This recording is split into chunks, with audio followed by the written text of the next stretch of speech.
여러분 안녕하십니까? KBS 뉴스입니다. 코로나19, 최근 들어 20, 30대 젊은 층 확진자가 늘고 있는데요. 이태원 클럽에서 시작된 지역 감염이 노래방, PC방, 주점 등을 통해 확산하고 있기 때문입니다. 이에 방역당국이 코로나19 확산 위험이 높은 이른바 고위험 시설을 따로 분류해 방역 수칙을 강화하고 더 철저히 관리하겠다고 밝혔습니다. 첫 소식 김민지 기자입니다. 확진자가 잇따르고 있는 경기도 부천의 돌잔치. 이태원 클럽을 방문한 인천 학원 강사로부터 4차 감염이 이어진 건데 코인 노래방이 중간고리 역할을 했습니다. 이처럼 노래방이나 주점 등 이른바 고위험 시설을 매개로 한 지역사회 감염이 계속되자 정부가 관리 강화 방안을 내놨습니다. 먼저 각 시설은 위험도에 따라 3가지로 분류합니다. 밀폐도와 밀집도, 이용자 수와 비말 발생 가능성 등이 그 기준입니다. 각 시설별로 위험도를 평가해 점수가 매겨집니다.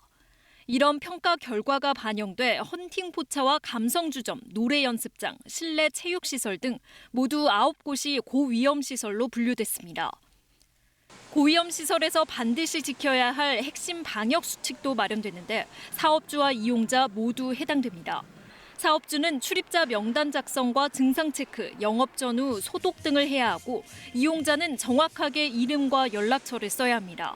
특히 노래방에선 손님이 사용한 방은 문을 닫고 30분이 지난 뒤 소독을 하도록 하는 수칙도 추가됐습니다. 방역 수칙을 위반하면 300만 원 이하의 벌금을 물어야 하고 영업 정지도 당할 수 있습니다. 고위험 시설에서 핵심적으로 이행해야 할 방역 수칙을 마련하고 이 부분을 의무화하는 행정 조치를 검토하고 있습니다. 다만 이 같은 조치는 항상 적용되는 것이 아니라 감염 발생 현황 등에 따라 변동될 수 있습니다.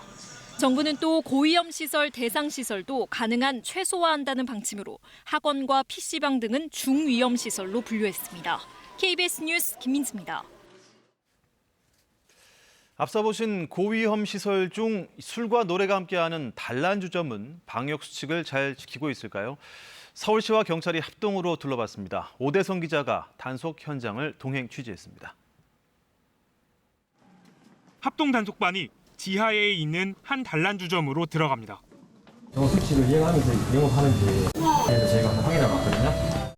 마스크 착용과 출입자 명부의 작성과 관리, 이용자 간 1~2m 간격 유지, 소독과 환기 등 8대 방역 수칙을 제대로 지키고 있는지 확인합니다. 선생님이 마스크를 안 쓰고 있네요. 이 업소는 소독대장과 출입자 명단도 제대로 작성하지 않았습니다. 지금 관리가 안 되고 있어요. 그래서 제가 지금 이 시간으로 지금 영업장에 대해서 집합 금지 명령을 내리겠습니다. 안 돼요. 우리 한 달 내내 장사를 못했다고. 그리고 손님이 아니고요. 업주들은 코로나19의 장기화로 월세도 제대로 못 내고 있다며 단속에서 사실상 벗어나 있는 일반 음식점과의 형평성 문제를 제기합니다. 하루 있어봐 하루 테이블이 우리 달라주려면 아니 영세부 생계형이란 말이에요. 그 일반 업소에 가면은 다닥다닥 붙어가지고 식당에서 밥 먹고 얘기하고 그런. 수칙을 위반해 사실상 영업 정지를 당한 곳도 있습니다. 뭐 어차피 어차피 망해서 나가는 뭐 사장님 이래도 망하고 저래도 망하는 거. 또 다른 업소, 마스크 안 쓴 손님이 있을 수밖에 없는데 업주는 방역 수칙의 현실성이 떨어진다고 주장합니다. 노래 부르고 그래도 마스크를 오셨는데 마스크를 다 방역적으로 쓸 수는 없잖아요. 단란주점은 술과 안주를 먹을 수 있고 노래기기가 설치된 곳으로 코로나19 감염 취약 장소 중 하나입니다. 단속 예고 뒤 사흘간 점검 결과 1,400여 곳 가운데 900여 곳은 수칙 준수, 500곳 정도는 아예 문을 닫았고 금지 명령을 받은 곳은 10곳이었습니다. 서울시는 단란주점에 대한 단속을 계속하는 한편 동전 노래방 500여 곳에 대해서도 집합금지 행정명령을 내렸습니다. KBS 뉴스 오대성입니다. 인천의 학원 강사에서 시작된 감염이 돌잔치까지 번지고 있습니다. 이 돌잔치 하객 6명이 추가로 양성 판정을 받았는데요. 확진자가 더 나올 수도 있습니다. 원격 수업이 연장됐던 인천 고3 학생들은 다음 주부터 정상 등교합니다. 박효인 기자의 보도입니다. 일가족 3명이었던 돌잔치 확진자가 9명으로 늘었습니다. 외손녀의 돌잔치에 참석했던 성남의 50대 조부모 2명이 양성 판정을 받았습니다.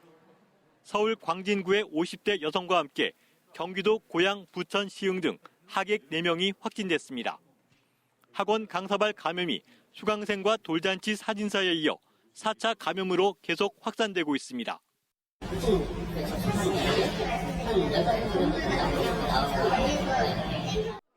방역당국은 지난 9일과 10일, 17일에 부천 라운파티 뷔페의 하객들에게 즉시 검사를 받을 것을 요청했습니다.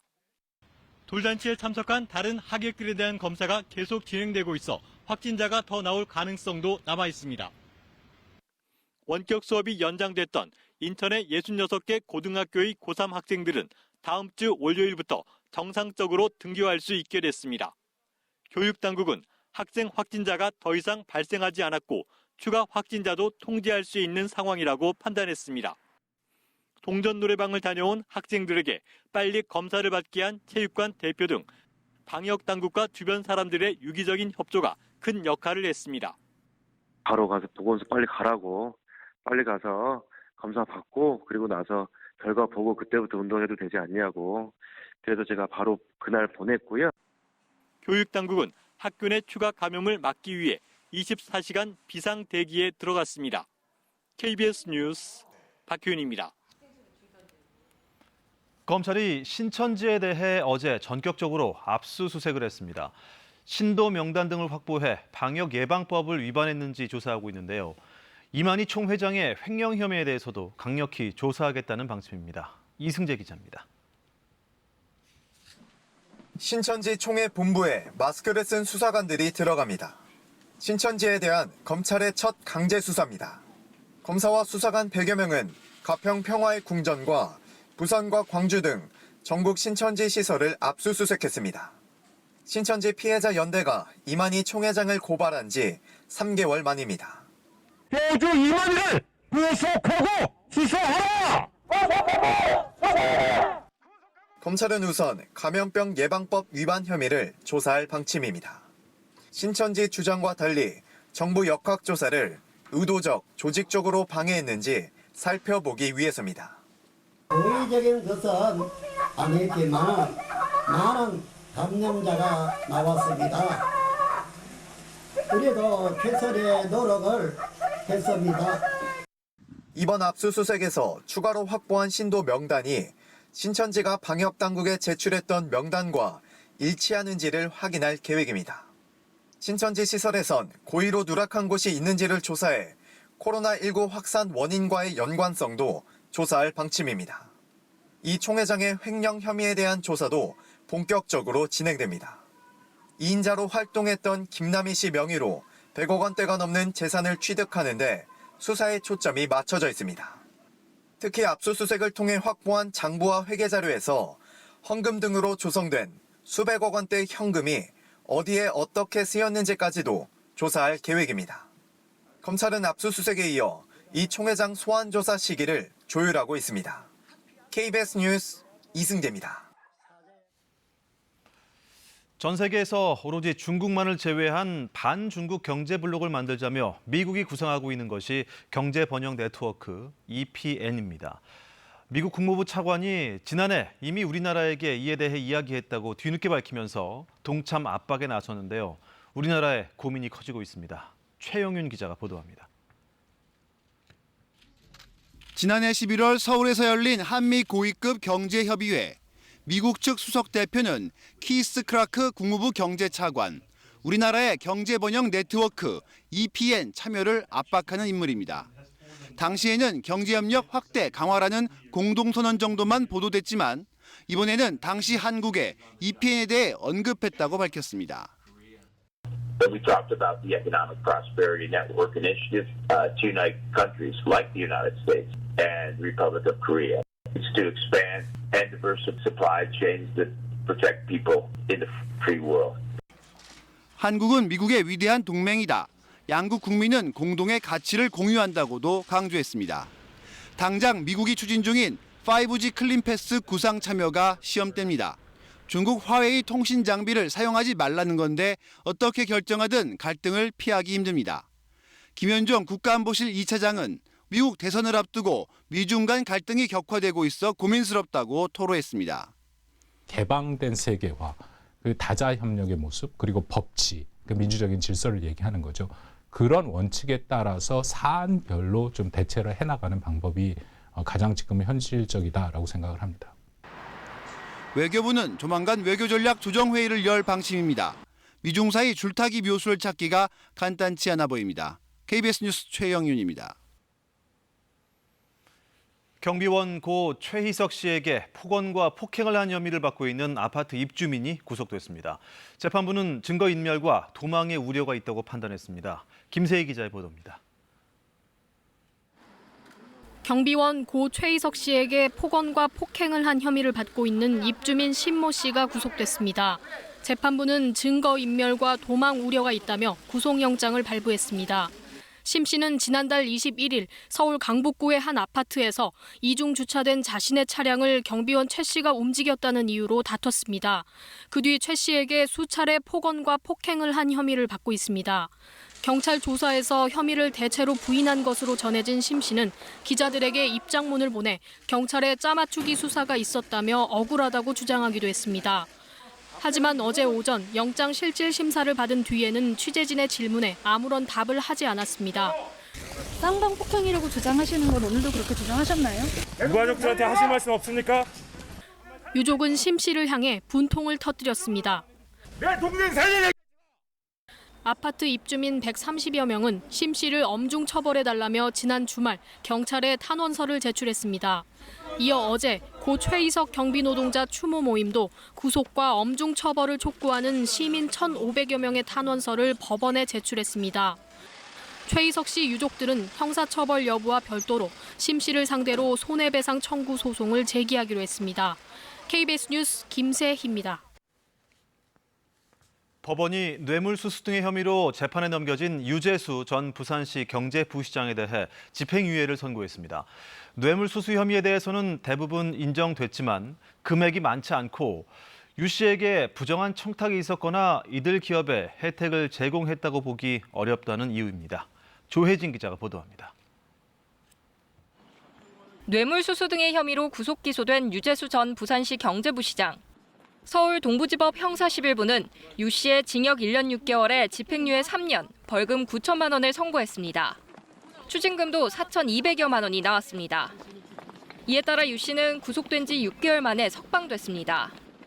재판부는 자신이 머물던 오피스텔의 월세를 받는 등 4,700만 원 상당의 뇌물수수 혐의에 대해서는 대부분 유죄를 선고했습니다. 당시 유 씨가 금융위 공무원 등의 영향력을 행사할 수 있었기에 직무 관련성을 인정할 수 있고 금품을 제공한 기업들 역시 도움을 기대했다고 진술해 대가성이 있다고 판단한 겁니다.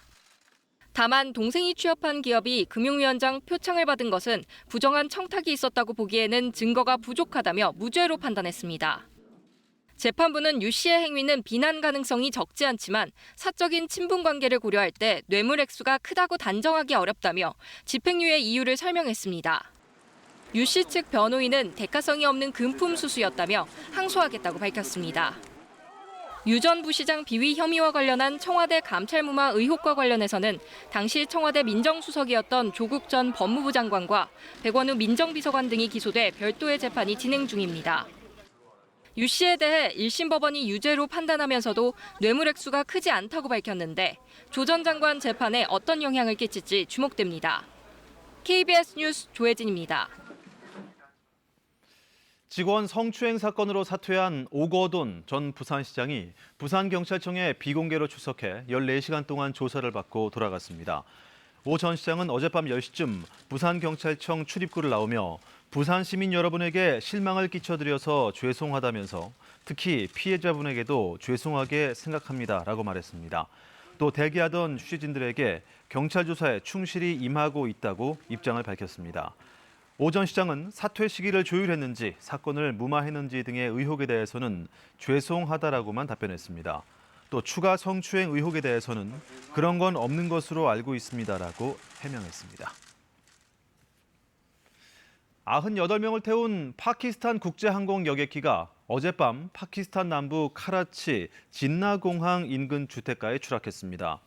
앞서 탑승자 전원 사망 소식이 전해졌지만 구조 작업이 진행되면서 항공당국은 최소 2명의 생존자가 있는 것 같다고 발표했습니다. 현지 방송들은 항공기 맨 앞줄에 앉아있던 3명이 살아남았다고 보도하기도 했습니다. 파키스탄 국제항공 대변인은 조종사가 공항 관제소에 기술적 결함을 알려준 뒤 연락이 두절됐다고 발표했습니다. 파키스탄 항공당국은 사고 여객기에 승객 90명과 승무원 8명 등 98명이 탑승했다고 정정했습니다. 주 파키스탄 한국대사관은 한국인 탑승객은 없다고 확인했습니다. 기상청이 올 여름에도 극심한 더위가 찾아올 것이라고 경고했습니다. 전국 폭염 일수가 20일을 넘어 예년의 2배를 웃돌 것으로 내다봤는데요. 태풍도 2-3개 정도 영향을 준다는 전망입니다. 이정훈 기상 전문 기자가 보도합니다. 폭염 일수가 30일을 넘어서며 관측사상 가장 더웠던 2018년. 당시 열사병으로 전국에서 48명이 숨졌습니다. 2016년 서울에선 8월 하순까지 열대야가 21일 연속 이어져 시민들을 잠 못 들게 했습니다. 기후변화로 폭염 재난의 피해는 갈수록 커지고 있고 올여름에도 극심한 폭염이 찾아올 거란 전망이 나왔습니다. 기상청은 여름철 폭염 일수가 20일에서 25일로 예상돼 평년보다 2배 이상, 지난해보다도 열흘 정도 많을 것으로 내다봤습니다. 초여름에는 상층 찬 공기가 한반도 상공에 머물러 햇빛이 비치는 낮에만 더위가 기승을 부리겠지만 장마가 끝나는 7월 하순부터는 무더위를 몰고 오는 북태평양 고기압에 중국 대륙에서 달궈진 티베트 고기압이 가세해 폭염과 열대야가 기승을 부릴 거란 전망입니다. 이 두 부분의 공통 영향에 의해서 7월 말부터 8월 중순에는 상당히 무더운 날이 많을 거다라고. 초여름부터 장마철까지 강수량은 대체로 평년보다 적겠습니다. 그러나 장마가 끝난 뒤 오히려 국지성 호우와 태풍의 영향으로 더 큰 비가 쏟아질 가능성이 있습니다. 여름 태풍은 2-3개 정도 한반도에 영향을 줄 것으로 보입니다. 7, 8, 9월까지 어떻게 보면 여름의 후반 또 초가을쯤 되겠죠. 그때 가장 많이 발생해서 가장 많이 우리나라에 영향을 줄 것으로 예상을 하고 있습니다. 특히 서태평양의 바닷물 온도가 높아 초강력 태풍이 발생할 가능성도 있다고 기상청은 내다봤습니다. KBS 뉴스 이정훈입니다. 볕이 강하게 내리쬐는 가운데 계속해서 한낮 기온이 큰 폭으로 오르겠습니다. 내륙 쪽은 다소 더운 날씨가 예상되는데요. 세종과 대구의 한낮 기온이 27도까지 오르겠습니다. 하지만 차가운 동풍이 부는 동해안 지역은 계속해서 선선한 날씨가 이어지겠는데요. 동해와 울진의 한낮 기온 18도 등으로 20도 이하의 분포를 보이는 곳이 많겠습니다. 수도권과 충청 북부, 강원 지역은 새벽까지 비가 이어지다 그치겠고요. 낮부터 하늘이 점차 개겠습니다. 아침까지 내륙과 산간 지역에는 안개가 무척 짙게 끼는 곳도 있겠습니다. 아침 기온 대부분 10도에서 15도 정도의 분포로 출발을 하겠습니다. 한낮 기온 더욱더 큰 폭으로 올라서 25도 이상의 기온을 보이는 곳이 많겠고 해안가는 비교적 선선하겠습니다. 물결은 제주 남쪽 먼바다에서 최고 3m로 높게 일겠습니다. 일요일은 강원 영동을 제외한 중부와 호남 지역에 새벽부터 오후까지 비가 내릴 텐데요. 비와 함께 기온이 크게 오르지 못할 것으로 예상됩니다. 서울의 한낮 기온 21도에 머물러 선선하겠습니다. 날씨였습니다. 이상으로 KBS 뉴스를 모두 마칩니다. 여러분 고맙습니다.